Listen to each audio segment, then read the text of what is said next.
as pessoas mais ricas controlam ali mais da metade da renda nacional, né? E, por fim, o inciso 4º, que é importantíssimo, que é a ideia de promover o bem de todos, sem preconceitos de origem, raça, sexo, cor, idade e quaisquer outras formas de discriminação. Poxa, um dia em que esse inciso 4º aqui valer, né? Talvez ainda leve até algumas gerações para a gente conseguir, principalmente o que está na mente das pessoas, saber que um ser humano, e por nenhuma hipótese, seja por uma questão de renda, ou seja até por uma questão de ter mais ou menos melanina na pele, não é melhor que ninguém, né? E infelizmente nós ainda estamos um pouco distantes disso aí, tá? Eu até nessa hora eu até lembro uma frase que era do jovem poeta morto prematuramente, vocês já ouviram com certeza, que está musicada, está numa música do Renato Russo, né? Acho que a música Que País é Este? Ele fala, tem um trecho muito expressivo, né? Ninguém respeita a Constituição, mas todos acreditam no futuro da nação. Que país é este, né? Então, a gente ainda tem assim um longo caminho a ser percorrido nessa ideia de promoção, de igualdade aqui em termos do inciso 4º, tá? E chegando ao fim dessa jornada aqui, o artigo 4º, primeiro tenta entender o que o artigo 4º trata. O Brasil está inserido dentro de uma comunidade internacional, com mecanismos multilaterais, como é o caso das Nações Unidas, da ONU, né? O Brasil comercializa com inúmeros países, né? Com mais de uma centena de países. O Brasil comercializa com blocos internacionais, a chamada globalização, a aldeia global, há um mecanismo intenso de relações tanto no campo político, econômico, diplomático. E aí o Constituinte, antevendo isso, ele elencou um rol com 10 postulados que devem nortear a relação do Brasil com os demais países da comunidade internacional. Então, esse artigo 4º, ele elenca os princípios que norteiam, que regem o Brasil nas suas relações internacionais, tá certo? E como é que o Brasil se pauta? A República Federativa do Brasil rege-se nas suas relações internacionais pelos seguintes princípios.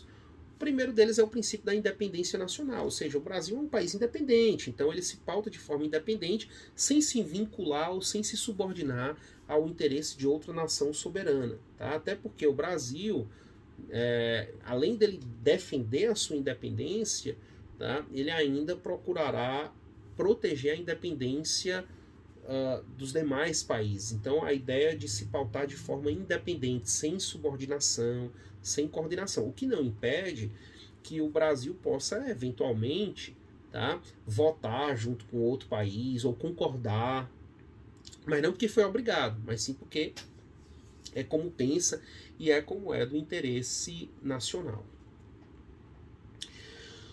Outro princípio fundamental, prevalência dos direitos humanos. Nossa política externa deve se pautar pela proteção da dignidade da pessoa humana, dos direitos das minorias, tá? De vulneráveis, que é isso que fala o inciso 2º. Inciso 3º, autodeterminação dos povos. Outra forma que norteia a atuação do Brasil perante a comunidade internacional. A autodeterminação envolve autonomia, tá? Ou seja, a ideia é que o Estado brasileiro deve prestigiar a autonomia estrangeira, a autonomia dos demais países, e não se envolver em assuntos, tá, que são do interesse particular de cada país, que essa é a ideia da autodeterminação. E junto com ele vem o inciso seguinte, que é a não intervenção. O Brasil é aquele país que se pauta por não intervir, exceto se ele for agredido militarmente, né? Mas a ideia do Brasil é se pautar pela não intervenção num Estado soberano, tá? Ou seja, para o Brasil, ao extremo, deve-se esgotar todos os meios diplomáticos possíveis, tá certo?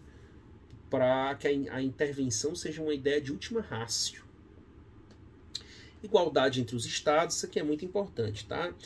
No plano político, jurídico, todos os estados estrangeiros, eles são pessoas jurídicas de direito internacional, pessoas jurídicas de direito público externo. E mais rico que seja o país, mais miserável que seja o país, todos eles são soberanos e ali, juridicamente, eles têm o mesmo status, tá? Politicamente, juridicamente, não existe soberania maior que a outra, tá? Essa que é a ideia. Então, os estados, eles são iguais juridicamente. Defesa da paz, né? O Brasil é um país pacifista, tá certo? Que também concorda com o inciso seguinte, que é a solução pacífica dos conflitos, das controvérsias. Repúdio ao terrorismo e ao racismo, ok? Naquele que foi considerado o maior atentado terrorista, né, que foi aqueles atentados de 11 de setembro ao World Trade Center e ao Pentágono, o Brasil encaminhou carta de condolências, repudiando o terrorismo. O Brasil tem uma legislação sobre terrorismo, uma legislação mais recente, 2016. O Brasil repudia o racismo. Nós temos legislações que criminalizam o racismo desde a década de 50, tá certo? Então, nós temos uma lei contra os crimes de racismo, que é a 7716 de 89. Então, há um repúdio formal do Estado brasileiro para estas situações. E aí, também a cooperação entre os povos para o progresso da humanidade, tá certo? Que é uma ideia que o Estado brasileiro tem desde o seu objetivo, né? Que é a ideia de fraternidade, tá certo? Ou seja, essa cooperação para um bem comum universal. Concessão de asilo político, muito cuidado com isso aqui. Asilo político não é para toda e qualquer pessoa. Asilo político é concedido para aquele indivíduo que sofre perseguições pelos chamados crimes políticos ou de opinião em seu estado de origem. O asilo não é para aquele que foi julgado, condenado pela prática de um crime comum, por exemplo, de um homicídio. Tipo, matou B e está pedindo asilo para o Estado brasileiro. Não. O Estado brasileiro não vai conceder, tá? Pelo menos via de regra, não. Agora, o sujeito é um ativista político, é perseguido, é preso pelas suas ideias, pelo que ele pensa, tá? Aí existe a possibilidade de o Estado brasileiro conceder asilo para esta situação. São questões distintas, tá bom? E aí ficamos com o parágrafo único que fala que a República Federativa do Brasil buscará a integração econômica, política, social e cultural dos povos da América Latina, visando a formação de uma comunidade latino-americana de nações.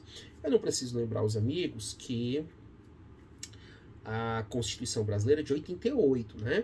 Então, em 88, quando ela foi promulgada, havia esse debate entre países para se formar um bloco econômico, porque estava tendo um sucesso o chamado MCE, que à época ainda era MCE, que era o Mercado Comum Europeu, que se transformaria na atual União Europeia. Então, alguns países no Cone Sul conversavam ainda sobre isso, né? Ali, nos idos do governo Sarney no Brasil, Raul Afonso na Argentina, e se debatia essa criação.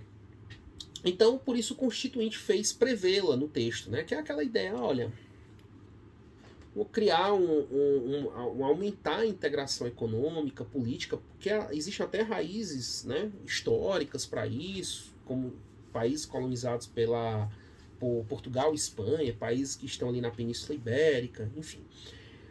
E quem sabe formar até, isso é uma coisa assim mais até ousada, formar uma comunidade, né, latino-americana de nações, já que existiria aquela ideia de que o cidadão não era mais português, espanhol, alemão, francês, italiano, mas sim o cidadão era um europeu, por que não fazer com que existisse aquela ideia de você não ser mais brasileiro, argentino, colombiano, mexicano, mas você ser um cidadão latino-americano, tá certo? Então, para isso, teve essa previsão na Constituição. A Constituição foi escrita entre 87 e 88, quando ela foi promulgada 5 de outubro de 88, Lá no início do primeiro ano, primeiro ano do governo Collor, né, já era assinado ali o Tratado de Assunção de 1991, que foi o tratado responsável pela criação, tá, do Mercado Comum do Sul, o Mercosul, que inicialmente formado por Brasil, Argentina, Uruguai e Paraguai, né? Posteriormente, outros países entraram como membros observadores, mas grosso mesmo, inicial, formado aí por esses países, tá certo? Então, pessoal, até aqui procuramos estudar os princípios fundamentais, a prova de vocês vai até aqui. Quando for na segunda-feira, eu vou recapitular os pontos da prova, né? A prova de vocês vai ter 20 questões, como vocês fizeram no período passado, 20 questões, múltipla escolha, tá? E a gente vai debater um pouquinho melhor na segunda-feira como é que serão essas questões de prova, tá bom? E aí, fica aí um grande abraço, professor, e até segunda-feira.